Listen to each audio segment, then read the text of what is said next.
Ah. Ano sakit? Sino kapatid? Ano sakit na?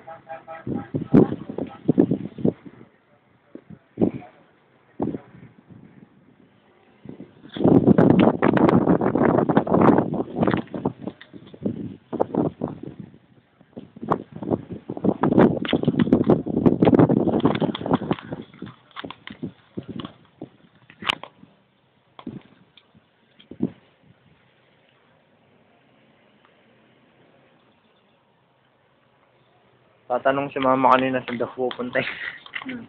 Hindi ako nagpaalam kanina. Nag-text na lang ako nung nasa bus na ako. Ano sabi mo? Sabi ko, pupunta lang ako, pupunta lang ako Laguna. Nagulat eh. Sabi, ha? Laguna, layo nun ah.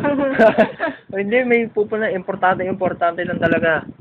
Kasi, sasabi ko, wala naman akong pasok ngayon. Nagpa-day off ako. Hindi ka sa akin nagpapaalam ng maayos, day off pala. Paano kung may mga results, day off ka, hanapin kita dun sa store mo. Importante naman talaga pupunta ako. Ay, parang wala akong pasok. Wala nga akong pasok. Pero hindi naman yung nag-day off ka. Ah.